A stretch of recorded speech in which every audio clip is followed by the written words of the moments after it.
नमस्कार, आप देख रहे हैं एम न्यूज 24/7। पेश है आज की सुर्खियां। नए बिल से फूड प्रोसेसिंग से जुड़े उद्योगों में बढ़ेगा पूंजी निवेश, रुकेगा पलायन। उप मुख्यमंत्री सुशील कुमार मोदी ने कहा है कि नए कृषि बिल से बिहार में फूड प्रोसेसिंग से जुड़े उद्योगों में पूंजी निवेश बढ़ेगा और ग्रामीण क्षेत्र में रोजगार बढ़ने से पलायन की मजबूरी खत्म होगी। अनाज, दाल, आलू, प्याज को आवश्यक वस्तुओं की सूची से बाहर करने और भंडारण की सीमा हटाने से कृषि उत्पाद की भंडारण क्षमता बढ़ेगी। अब किसान बड़ी खाद्य कंपनियों के साथ पार्टनर की तरह जुड़कर ज़्यादा मुनाफा कमा सकेंगे। एमएसपी और मंडी में उपज बेचने का विकल्प रहते बड़ा बाजार मिलने से किसान की सौदेबाजी की ताकत बढ़ेगी।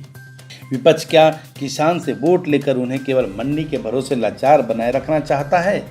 उन्होंने कहा कि 3 कृषि बिल पारित कर एनडीए सरकार ने जिस तरह से किसानों का भाग्य बदलने की कोशिश की है, उससे बिचौलियों की फंडिंग से राजनीति करने वाले दलों में खलबली है।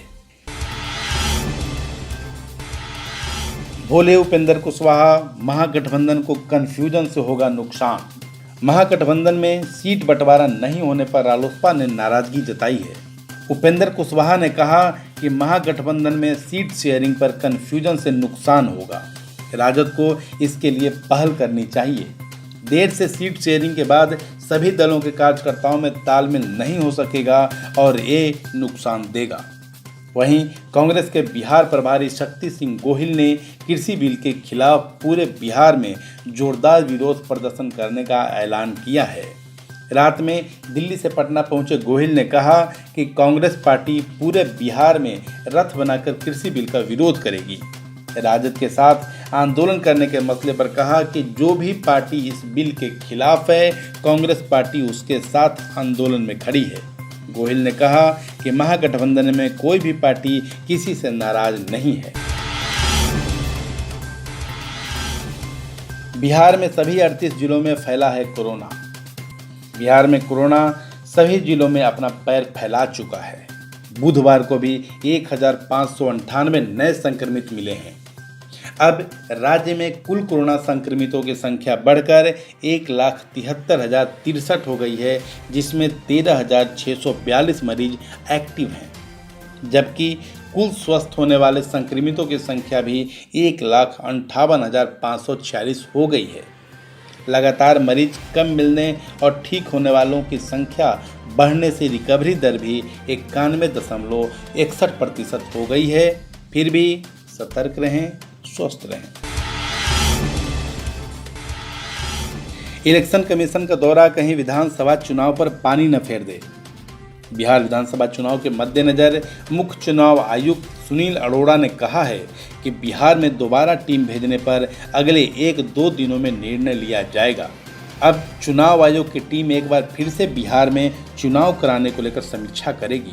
चुनाव समय पर हो या फिर इसको बढ़ाया जाए, इन तमाम चीज़ों की समीक्षा फिर से की जाएगी। ऐसे हालात में राजनीति के जानकार भी अंतिम समय में चुनाव आयोग की टीम का आना गंभीर बता रहे हैं। सुनील अरोड़ा ने साफ तौर पर कहा है कि 2-3 दिनों में वह खुद या फिर एक टीम बिहार दौरे पर जाएगी, जो इस बात का जायजा लेगी कि कोरोना और बाढ़ को लेकर बिहार में क्या स्थिति है। बिहार में अगले 72 घंटे भारी बारिश की चेतावनी, वज्रपात के प्रबल आसार। मानसून की सक्रियता की वजह से राज्य के अधिकतर हिस्सों में पिछले 24 घंटों में मूसलाधार बारिश हुई है। उत्तर पश्चिम भाग में जहां अति भारी बारिश के आंकड़े आए हैं, वहीं गंगा के मैदानी भागों में भी दिन भर रुक रुक कर बारिश होती रही है।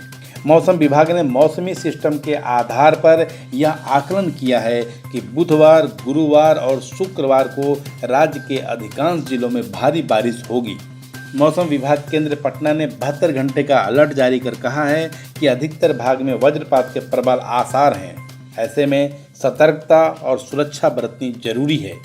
विशेषकर राज्य के उत्तर पश्चिमी भाग और गंगा के मैदानी भागों में भारी बारिश की स्थिति बन सकती है।